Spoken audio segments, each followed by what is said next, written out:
یہ حکم جو دیا گیا کہ مجھے کثرت سے یاد کرو، یہ اللہ تعالیٰ کا اس میں کوئی فائدہ نہیں ہے کہ بندے یاد کریں اس کو، وہ بے نیاز ہے، لوگوں کی تعریف سے، لوگوں کے یاد رکھنے سے بے نیاز ہے، لہذا اس کو کوئی ضرورت نہیں۔ ضرورت ہماری ہے، بندوں کی ہے، کیونکہ جس مقصد کے لیے یہ دنیا میں آئے ہیں اس مقصد کو ذہن میں رکھنے کا سب سے بڑا ذریعہ ذکر اللہ ہے، اللہ تبارک و تعالیٰ کا ذکر۔ اگر کوئی غلطی، کوئی گمراہی، کوئی گناہ، کوئی جرم سرزد ہوتا ہے تو وہ اسی وجہ سے ہوتا ہے کہ بندے اپنے اللہ کو بھول جاتے ہیں، اس لیے ہمیں یہ حکم دیا گیا۔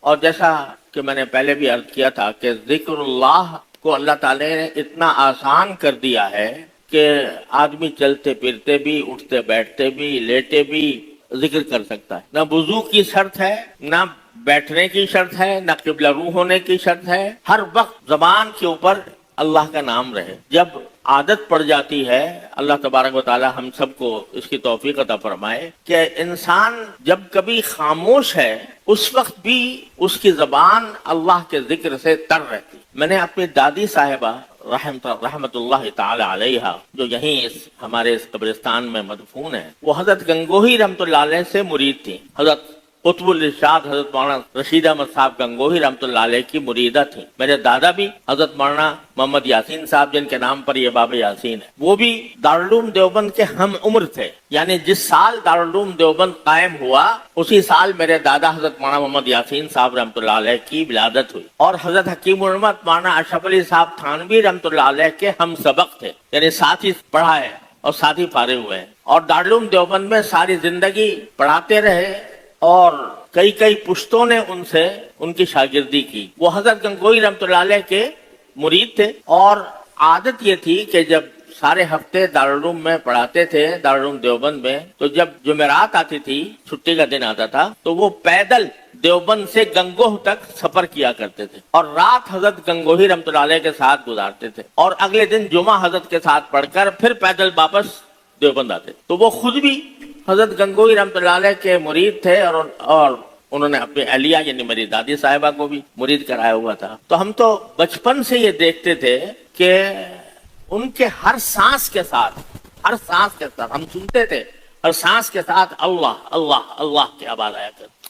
تو جب بندہ اللہ کے ذکر کا اس طرح عادی بن جاتا ہے تو اس کی ہر نقل و حرکت، اس کے ہر سانس میں اللہ تعالیٰ کی یاد سموئی ہوئی ہوتی، اور جتنا یہ ذکر بندہ زیادہ کرے گا اتنا ہی اللہ تبارک و تعالیٰ کا قرب حاصل ہوگا، اتنا ہی اس کے سامنے آخرت کا دھیان رہے گا، اور آخرت کا دھیان ہی وہ چیز ہے جو انسان کو گناہوں سے بچاتی ہے اور جو جرائم سے باز رکھتی۔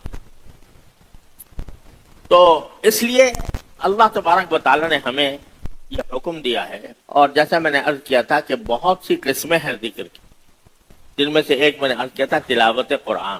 تو میں اس طرح شروع کرتا ہوں، یعنی آپ حضرات کی خدمت میں یہ تجویز پیش کرتا ہوں کہ جب آدمی صبح کو بیدار ہو اور نماز فجر ادا کرے تو نماز فجر کے بعد نماز فجر کے بعد کی جو دعائیں، نماز کی جو دعائیں ہیں وہ تو اپنی جگہ پر پڑھے، اور تسبیحات جو ہیں سبحان اللہ 33 مرتبہ، اور الحمدللہ 33 مرتبہ، اور اللہ اکبر 34 مرتبہ پڑھے اور دعا کرے جو کچھ۔ جب نماز سے فارغ ہو جائے تو پھر چند چیزوں کا اہتمام اور التزام کر لے، جس میں مشکل سے 15-20 منٹ ہی خرچ ہوں گے، اس سے زیادہ شاید زیادہ اللہ تعالیٰ توفیق دے تو اور زیادہ اچھا ہے، لیکن 20-25 منٹ سے زیادہ کا کام نہیں ہے۔ سب سے پہلے تو میں نے عرض کیا تھا کہ تلاوت قرآن کریم کی تلاوت یہ ہر بندہ اپنے ذمے لازم کر لے کہ جب تک میں قرآن کریم کی کوئی تھوڑی بہت تلاوت نہیں کر لوں گا دنیا کے کسی کام میں نہیں لگوں گا۔ اچھا تو یہ ہے کہ پارہ کم از کم روزانہ ہو جائے، نہیں وہ آدھا پارہ، پاؤ پارہ، بہت مشغول آدمی ہے تو چاہے ایک رکوع پڑھ لیں، لیکن تلاوت کے بغیر کوئی دن خالی نہ جائے۔ پچھلی مرتبہ میں عرض کر چکا ہوں تلاوت کے کیا فضائل ہیں، اور اس کے اوپر کیا اجر و ثواب ہے، اور اس کے کیا فوائد ہیں۔ دوسرے نمبر پر تھوڑا سا ذکر تلاوت کے علاوہ وہ یہ ہے کہ اگر 3 چیزوں کا کم از کم التزام کر لے بندہ کہ ایک تسبیح تیسرے کلمے کی سبحان اللہ والحمد للہ ولا الہ الا اللہ واللہ اکبر ولا حول ولا قوة الا باللہ العلی العظیم، یہ تیسرا کلمہ ہے نا، یہ تیسرے کلمے کی ایک تسبیح پڑھ لے. دوسرے استغفار استغفر اللہ العلی العظیم الذی لا الہ الا ہو یا استغفر اللہ ربی من کل ذنب واتوب الیہ، استغفار کی ایک تسبیح. آپ نبی کریم صلی اللہ علیہ وسلم سے حدیث میں مروی ہے کہ آپ نے فرمایا کہ میں 70 مرتبہ استغفار کرتا ہوں روزانہ. 70 کا لفظ اسی حقیقی عدد کے لیے بھی ہو سکتا ہے اور تکثیر کے لیے بھی ہو سکتا ہے. اب آپ اندازہ کیجئے کہ رسول کریم صلی اللہ علیہ وسلم کو اللہ تبارک و تعالی نے اول تو معصوم بنایا تھا.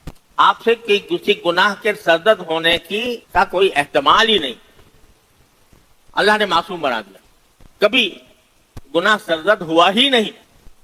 لیکن اللہ تبارک و تعالی نے یہ اعلان فرما دیا کہ اگر کبھی ہو جائے تم سے کوئی غلطی تو قد غفر لك اللہ ما تقدم من ذنبك وما تأخر، تمہارے اگلے پچھلے سارے گناہوں کو اللہ نے پہلے ہی معاف کر دیا. یعنی اول تو گناہ ہو نہیں سکتا، لیکن جو بڑے لوگ ہوتے ہیں جن کا مرتبہ بڑا ہوتا ہے تو بعض اوقات ان کی چھوٹی چھوٹی گزاشتوں کو بھی وہ اپنے لیے گناہ سمجھتے.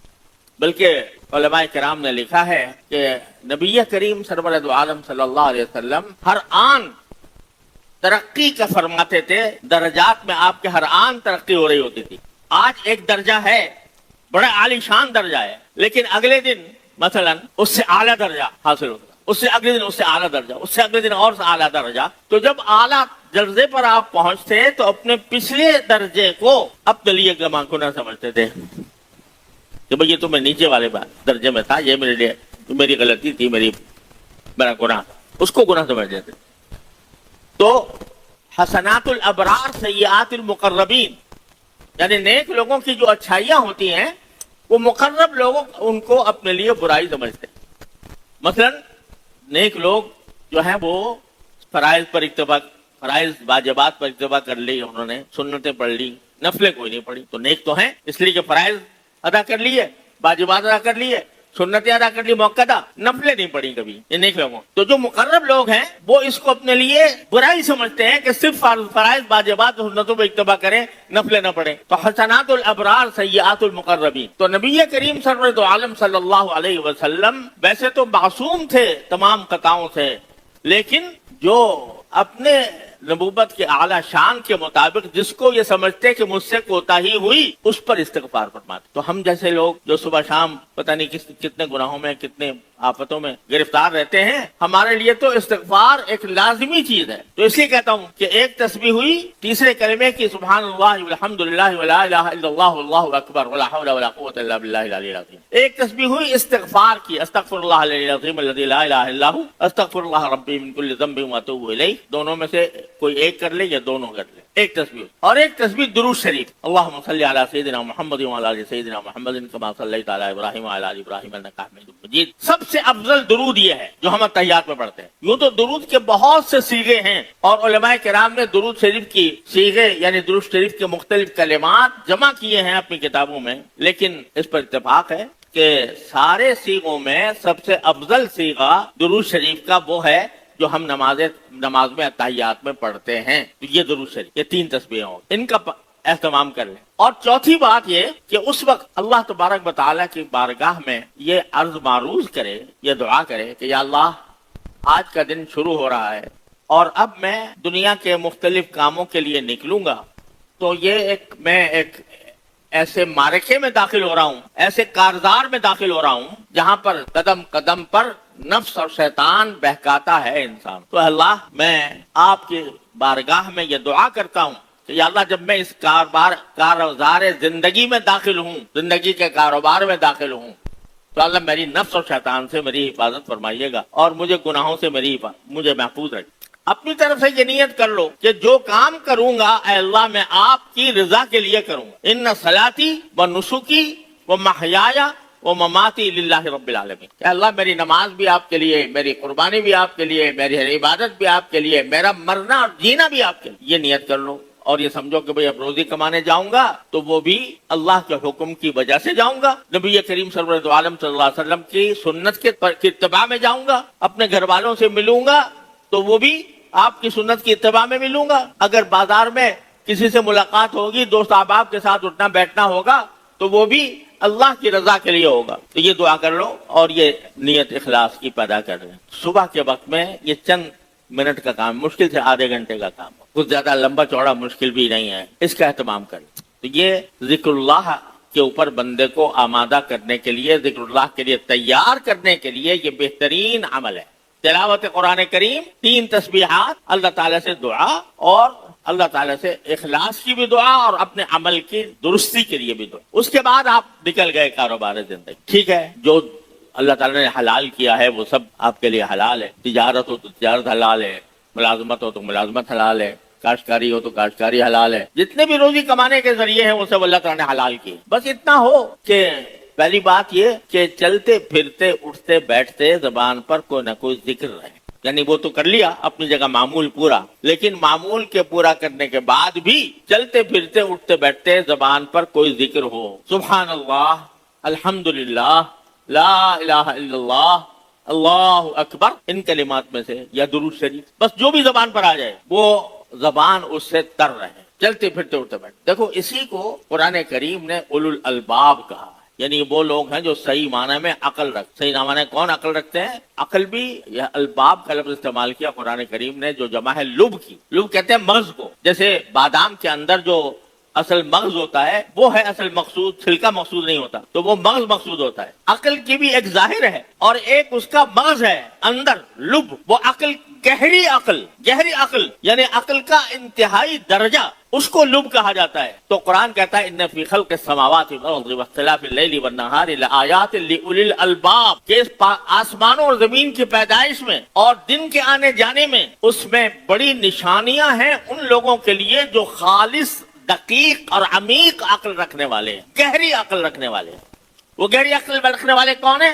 الذین یذکرون اللہ قیاما وقعودا وعلی جنوبہم. جو گہری عقل رکھنے والوں کی تعریف کر دی کہ گہری عقل والے وہ ہوتے ہیں جو اللہ کا ذکر کرتے ہیں کھڑے بھی، بیٹھے بھی، لیٹے بھی. قیاما وقعودا وعلی جنوبہم. یہ ترغیب اس کی دی جا رہی ہے کہ خدا کے بندو، تمہاری سانسیں تو چل رہی ہیں اور تم کسی نہ کسی کام میں مشغول رہتے ہو، ہم نے کوئی ممانعت نہیں کی، لیکن زبان جو ہے تمہاری اگر وہ خالی پڑی ہے، کام تو کوئی خاص کر رہے ہو، تم کتاب پڑھ رہے ہو یا مثلا کوئی مزدوری کا کام کر رہے ہو، مثلا کوئی کام محنت کا کر رہے ہو، ملازمت میں کوئی ڈیوٹی لگ گئی ہے وہ کر رہے ہو، خیر ٹھیک ہے، تمہارا سارا جسم اس کام کے اندر مشغول ہے، ہونے دو، جائز ہے تمہارے لیے.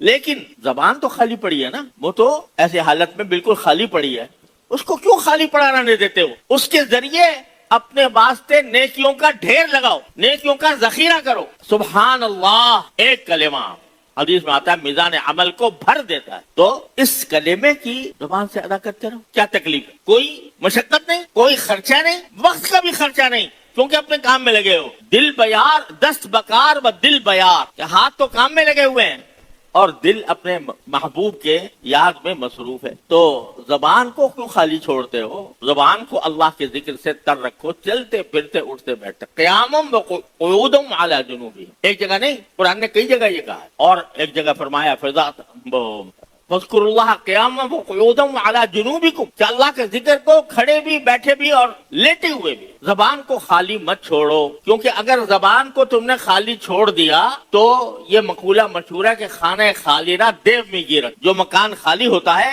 اس پر دیو قبضہ جما لیتا ہے، اس پر جن آ کے قبضہ جما لیتے ہیں خالی مکان پہ. لوگ ڈرتے ہیں، جو مکان خالی کافی دنوں سے خالی پڑا ہو تو لوگ اس سے اس واسطے ڈرتے ہیں کہ اس میں تو جنات کا غلبہ ہو گیا ہوگا، جنات کا تسلط ہو گیا ہوگا، اس واسطے کہ خالی پڑا ہے اتنے دن سے. تو جو گھر خالی ہوتا ہے اس پر جنات قبضہ جما لیتے ہیں. تو اگر یہ زبان کو خالی رکھو گے تو اس پر شیطان کے جنات قبضہ کر کے اس زبان کو غلط کام میں استعمال کریں گے، کبھی جھوٹ بلوائیں گے، کبھی غیبت کروائیں گے، کبھی بہتان ترازی کروائیں گے، کبھی تمہیں کسی اور آفت میں مبتلا کرے گی یہ زبان. تو اس کا رخ موڑ دو اللہ کے ذکر کی طرف، اللہ کے ذکر کی طرف. حدیث میں رسول کریم صلی اللہ علیہ وسلم سے ایک صحابی نے پوچھا کہ یا رسول اللہ سب سے افضل عمل کون سا ہے؟ آپ نے مختلف اعمال کے بارے میں فرمایا ہے، تو آپ نے جواب میں فرمایا کہ یکون لسانک رطبا بذکر اللہ، افضل عمل یہ ہے کہ تمہاری زبان اللہ کے ذکر سے تر رہے، ہر وقت زبان کے اوپر کوئی نہ کوئی ذکر رہے. اور اصل بات تو یہ ہے کہ ذکر زبان سے بھی ہو اور دل سے بھی ہو، یعنی دل بھی اس کی طرف متوجہ. لیکن اگر مصروفیت کی وجہ سے، افکار کی وجہ سے، مشغولیات کی وجہ سے آدمی کا دل اپنے کچھ کام میں لگا ہوا ہے، وہ کام کی طرف متوجہ ہے اور صرف زبان ہی ذکر کر رہی ہے، تو اس کو بھی بیکار نہ سمجھو. یہ بھی بڑی کرامت اور بڑی برکت کی چیز ہے، بڑی فضیلت کی چیز ہے کہ کم از کم تمہاری جسم کا ایک عضو اللہ تعالیٰ کی یاد میں مصروف ہے، اللہ تعالیٰ کا ذکر کر رہا ہے. تو یہ ترتیب جو میں نے عرض کی، اللہ تعالیٰ ہم سب کو عمل کی توفیق عطا فرمائے. صبح فجر کے بعد سب سے پہلے تلاوت، کم از کم 3 تسبیحات اور دعا اس بات کی کہ جو میرا دن شروع ہوا ہے اس کے اندر مجھ سے کوئی گناہ سرزد نہ ہو، سب کام میں آپ کی رضا کے مطابق کروں، اور پھر چلتے پھرتے ذکر اللہ جس حالت میں بھی ہو، زبان کو زیادہ تر رکھا جائے اللہ تعالیٰ کے ذکر سے. تو یہ کام کر لیا تو انشاءاللہ ثم انشاءاللہ ہم اس حکم میں داخل ہو جائیں گے. یا ایھا الذین آمنوا اذکروا اللہ ذکرا کثیرا، کہ ایمان والو اللہ کا کثرت سے ذکر کیا کرو. وسبحوہ بکرۃ واصیلا، اور اس کی تسبیح کیا کرو صبح اور شام. اللہ تبارک و تعالیٰ اپنے فضل و کرم سے، اپنی رحمت سے ہم سب کو اس کی توفیق عطا فرمائے اور ہمیں اللہ تعالیٰ غفلت سے نکال کر اپنی